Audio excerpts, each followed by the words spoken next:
Hi dears, welcome to Mom's Magic Tamil.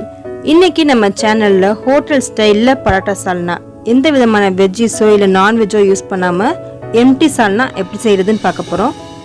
இதை செய்யறதுக்கு first ஒரு பாத்திரத்தை ஹீட் பண்ணிட்டு அதுல ஆயில் ஆட் பண்ணிக்கலாம். ஆயில் நல்லா ஹீட் ஆனதும் அதுல ஒரு 4 துண்டு பட்டை, 4 ஏலக்காய், அப்புறம் 4 கிராம்பு ஆட் பண்ணிக்கலாம். இது கூட 1 டீஸ்பூன் சோம்பு, 1 டேபிள் ஸ்பூன் இஞ்சி பூண்டு பேஸ்ட் சேர்த்துக்கணும். இஞ்சி பூண்டு பேஸ்டோட பச்சை வாசனை போற வரைக்கும் அது நல்லா வதக்கிக்கலாம். நல்லா வதங்கினதும் அதில் ஒரு 4 பெரிய வெங்காயத்தை குட்டி குட்டியாக கட் பண்ணிட்டு நம்ம சேர்த்துக்கணும். வெங்காயம் அந்த குழம்புல நல்லா கரைஞ்சாதான் குழம்பு வந்து நல்லா இருக்கும். ஸோ வந்து ரொம்ப ஃபைனாக குட்டி குட்டியாக சாப் பண்ணிடுங்க வெங்காயத்தை. இப்போ இது கூட ஒரு 2 டேபிள் ஸ்பூன் அளவுக்கு மிளகாத்தூள் ஆட் பண்ணிக்கணும். உங்களுக்கு காரம் கம்மியாக போதும் அப்படின்னா நீங்கள் வந்து 1 டேபிள் ஸ்பூன் அளவுக்கு மிளகாத்தூள் ஆட் பண்ணிக்கோங்க. தேவையான அளவு உப்பு ஆட் பண்ணிக்கலாம். அப்புறம் ஒரு 1/2 டீஸ்பூன் அளவுக்கு மஞ்சள் தூள் ஆட் பண்ணிக்கலாம். 1 டேபிள் ஸ்பூன் தனியாத்தூள் ஆட் பண்ணிக்கோங்க.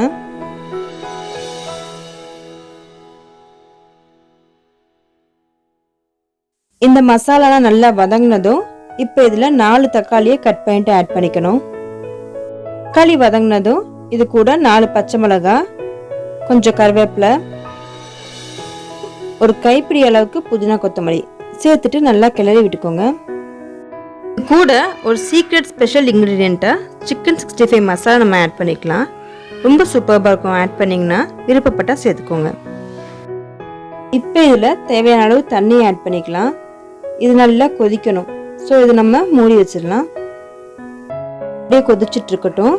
இப்போ ஒரு மிக்ஸி ஜாரில் ஒரு 1/2 மூடி தேங்காய் எடுத்திருக்கேன். இது கூட ஒரு 2 துண்டு பட்டை, ஒரு 4 ஏலக்காய், 1 டீஸ்பூன் சீரகம், 2 டீஸ்பூன் சோம்பு ஆட் பண்ணிக்கலாம்.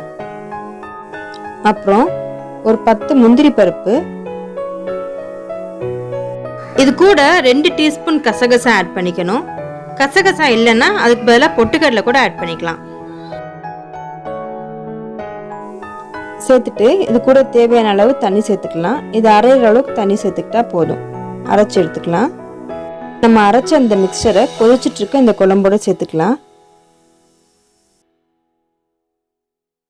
சேர்த்துட்டு இன்னும் கொஞ்சம் தண்ணி ஊற்றிக்கோங்க. குழம்பு வந்து கொஞ்சம் தண்ணியாக இருந்தால் தான் நல்லாயிருக்கும்.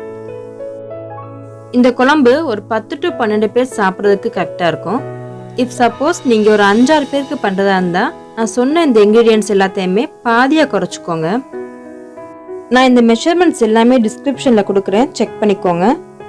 இப்போ இந்த குழம்பு ஒரு 10 மினிட்ஸ் வரைக்கும் அப்படி நல்லா கொதிக்கட்டும். நல்லா கொதிச்சதுக்கப்புறம் நம்ம ஆஃப் பண்ணிக்கலாம்.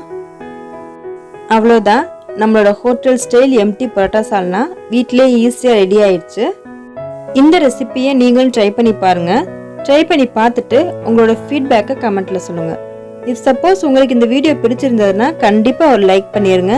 லைக் பண்ணிவிட்டு உங்கள் ஃப்ரெண்ட்ஸ் அண்ட் ரிலேட்டிவ்ஸ்க்கு ஷேர் பண்ணுங்கள். நீங்கள் இன்னும் நம்ம சேனலை சப்ஸ்கிரைப் பண்ணாமல் இருந்தீங்கன்னா பக்கத்தில் இருக்க சப்ஸ்கிரைப் பட்டனை கிளிக் பண்ணி நம்ம சேனலை சப்ஸ்கிரைப் பண்ணிக்கோங்க. Thank you. Let's spread the joy of cooking.